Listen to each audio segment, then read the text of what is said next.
News नशा, आदत हर खबर की। देश के 7 राज्यों की 13 सीटों पर हुए विधानसभा उपचुनाव में एनडीए को झटका लगा है। 13 में से महज 2 सीटों पर एनडीए को जीत मिली है। बंगाल, उत्तराखंड, बिहार, हिमाचल, पंजाब, तमिलनाडु और मध्य प्रदेश की 13 सीटों पर विधानसभा उपचुनाव हुए, जिनमें से मध्य प्रदेश की अमरवाड़ा और हिमाचल प्रदेश की हमीरपुर सीट पर ही बीजेपी को जीत मिली है। कांग्रेस पार्टी ने 4 सीटों पर, टीएमसी ने 4 सीटों पर और आम आदमी पार्टी ने 1 सीट, डीएमके ने 1 और 1 सीट निर्दलीय उम्मीदवार को जीत मिली है। बिहार की चर्चित रुपौली सीट से निर्दलीय उम्मीदवार शंकर सिंह चुनाव जीतने में सफल रहे हैं। उन्होंने जदयू के उम्मीदवार को हराया। राजद की बीमा भारती तीसरे नंबर पर रही। देश में 2024 के लोकसभा चुनाव के दौरान विपक्षी पार्टियों द्वारा बार बार ईवीएम के मुद्दे को उठाया गया और विपक्षी पार्टियों के कई बड़े नेताओं ने सदन के अंदर भी ईवीएम का मामला उठाया और अखिलेश यादव ने तो यहाँ तक कह दिया कि हम ईवीएम को हटा कर रहेंगे। राहुल गांधी ने भी ईवीएम के मुद्दे पर बातें उठाई हैं। इंडिया गठबंधन ने शानदार प्रदर्शन किया है। इसे लेकर कांग्रेस ने प्रेस कॉन्फ्रेंस कर कहा कि जनता ने बीजेपी को करारा जवाब दिया है। इस दौरान कांग्रेस नेता पवन खेड़ा ने प्रधानमंत्री नरेंद्र मोदी पर तंज कसा। उन्होंने कहा, प्रधानमंत्री जी के चेहरे पर आज मुस्कान नहीं होगी, ये अच्छा नहीं लगता। 13 सीटों पर हुआ ये उपचुनाव काफी महत्वपूर्ण था। 1.5 महीने में दूसरी बार देश की जनता बीजेपी को संदेश देना चाहती है। कांग्रेस नेता पवन खेड़ा ने कहा, मंगलौर में चुनाव के दिन मुस्लिम मतदाताओं को रोकने की कोशिश की गई। उनका हक है वोट देना, उन्हें रोका गया। आज मैं सोशल मीडिया पर देख रहा था, वहाँ बीजेपी के समर्थक कमेंट कर रहे थे कि मंगलौर तो मुस्लिम बहुल इलाका है, वहाँ तो कांग्रेस को जीतना ही था। मैं उन लोगों से पूछना चाहता हूँ, बद्रीनाथ में 97.68% तो हिंदू है ना, वहाँ भी हम जीते। असल में बात हिंदू मुसलमान की नहीं है। कांग्रेस नेता पवन खेड़ा ने आरोप लगाया कि अभी भी बीजेपी में वही घमंड है। उन्होंने कहा, उत्तराखंड में हम दोनों सीट जीते, हिमाचल में चुनाव करवाकर जनता का पैसा बर्बाद किया गया। 13 विधानसभा सीटों पर उपचुनाव हुए, लेकिन बीजेपी सिर्फ 2 सीटों पर ही जीत दर्ज कर सकी। पवन खेड़ा ने आरोप लगाया, इतिहास में पहली बार हुआ होगा कि मध्य प्रदेश के अमरवाड़ा में काउंटिंग रोककर अधिकारी लंच ब्रेक पर लेते हैं। पूरा प्रशासन कांग्रेस को हराने के लिए जुट जाता है। हम मतदाताओं को दिल से धन्यवाद देते हैं, क्योंकि उन्होंने ऐसे लोगों को सबक सिखाया जो संविधान को बदलने की बात कर रहे थे। जनता ने चुनी हुई सरकारों को अस्थिर करने वालों को करारा जवाब दिया है। जम्मू कश्मीर में उपराज्यपाल की ताकत बढ़ाए जाने पर कांग्रेस नेता ने कहा, गलत तरीके से जो जम्मू कश्मीर के पूर्ण राज्य का दर्जा छीन लिया गया, उसे वापस दे। वहाँ भी दिल्ली मॉडल कर दिया गया है। जम्मू कश्मीर में जिस किसी भी सरकार बनेगी, उनकी ताकत पहले ही छीन ली गई है। इससे यह निष्कर्ष निकलता है कि भारतीय जनता पार्टी को खुद तो जम्मू कश्मीर में जीत नहीं सकती और जो जीतेगा उन्हें काम करने नहीं देंगे। उपचुनाव के नतीजे आपके सामने हैं। प्रधानमंत्री जी आज शायद किसी विवाह में शामिल हों, उनके चेहरे पे आज मुस्कान नहीं होगी, अच्छा नहीं लगता, लेकिन नहीं होगी, अब क्या कर सकते हैं। ये उपचुनाव जो 13 सीटों पर हुए, बहुत महत्वपूर्ण, हर उपचुनाव, हर चुनाव महत्वपूर्ण होता है, बहुत महत्वपूर्ण चुनाव थे। दूसरी बार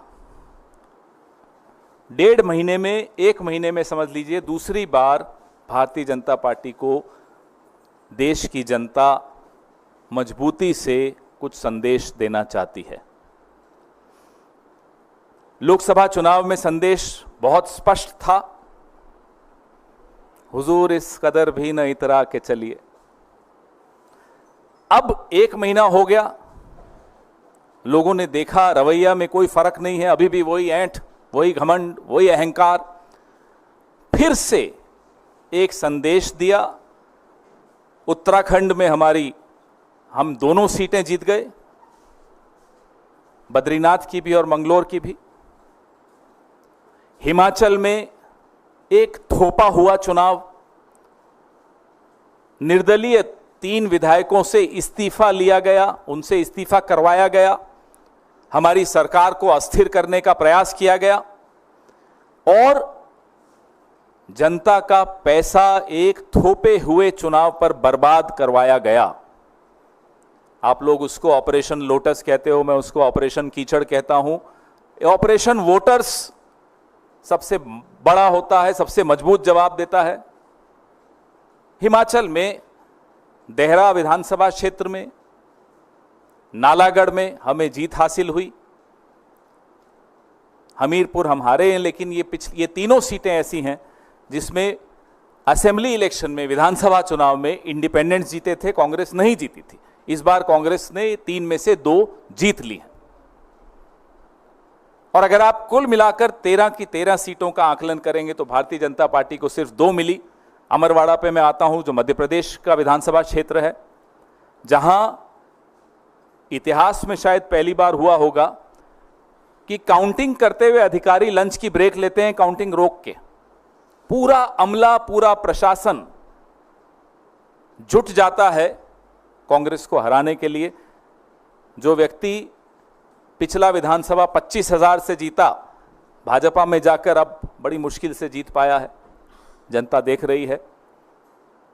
इन तमाम विधानसभा क्षेत्रों के वोटर्स का हम कांग्रेस पार्टी की तरफ से हार्दिक धन्यवाद देते हैं उन्हें कि उन्होंने सबक सिखाया उन लोगों को जो षड्यंत्र कर रहे थे संविधान को कमजोर करने का, संविधान को बदलने का, और चुनी हुई सरकारों को अस्थिर करने का जो षड्यंत्र रच रहे थे, उनको एक करारा जवाब आज जनता ने दिया है। सबसे पहले उनका धन्यवाद। हमारे उत्तराखंड के पीसीसी प्रेसिडेंट करण महाराज जी, यशपाल आर्य जी सीएलपी लीडर, कुमारी शैलजा जी जो प्रभारी महासचिव हैं उत्तराखंड की, और तमाम एआईसीसी के पदाधिकारी, तमाम स्थानीय नेता, तमाम हमारे बेशकीमती वर्कर्स, उन सब की मेहनत से हमें ये दोनों सीटें मिली। हिमाचल में पीसीसी प्रेसिडेंट प्रतिभा जी, हमारे सीएलपी लीडर सुखविंदर सिंह सुक्खू जी, हमारे प्रभारी महासचिव श्री राजीव शुक्ला जी, और तमाम एआईसीसी के पदाधिकारी, वहां के स्थानीय नेता, हमारे वर्कर्स, उन सब ने मेहनत की, जी जोर से मेहनत की, और ये नतीजा आपके सामने है। एक के बाद एक आप देख रहे हैं कि कैसे भारतीय जनता पार्टी की राजनीति को लोग ठुकरा रहे हैं, लोग उसको अस्वीकार कर रहे हैं, क्योंकि उस राजनीति में जवाबदेही का स्थान नहीं है, लोकतांत्रिक प्रक्रियाओं के प्रति सम्मान नहीं है, और लोगों के हकों और लोगों के सवालों का जवाब देने की ये जरूरी नहीं समझते प्रधानमंत्री जी, आवश्यक नहीं समझते। वो घमंड वो आपको इनकी राजनीति में दिखता है। मंगलौर का मैं उदाहरण देना चाहूंगा, खास तौर पे चुनाव के दिन वहां किस तरह का प्रयोग करने की कोशिश की वो आपके सामने है। कैसे मुस्लिम मतदाताओं को रोकने की पूरी कुचेष्टा की गई, उनका हक है वोट देना, वो उनको रोका गया।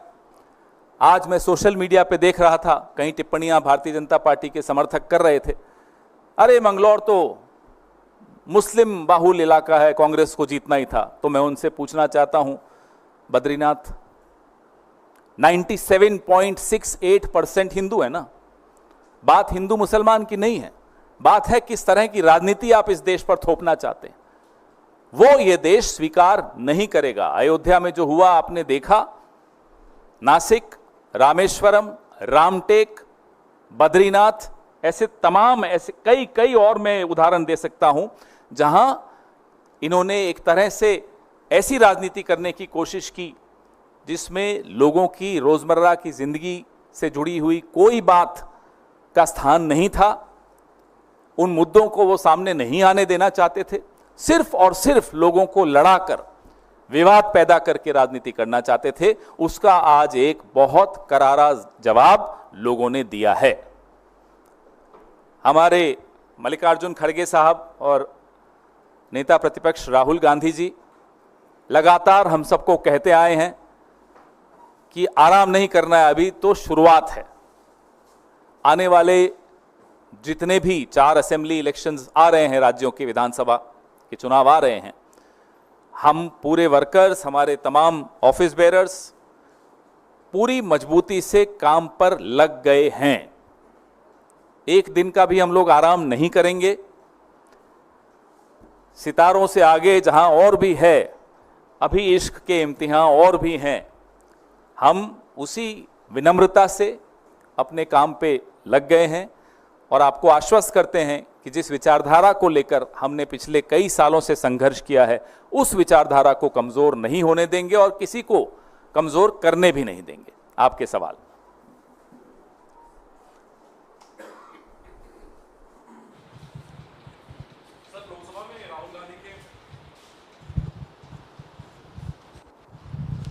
सर, दो सवाल है। एक तो जो उपचुनाव के नतीजे आए हैं, जिस तरह से बीजेपी ने राहुल गांधी को उनके बयान पर घेरने की कोशिश की कि उन्होंने हिंदुओं का अपमान किया, आपको लगता है कि उपचुनाव में कहीं ना कहीं जनता ने इस पर भी अपना एक जनादेश दिया है? लगातार जनता संदेश दे रही है।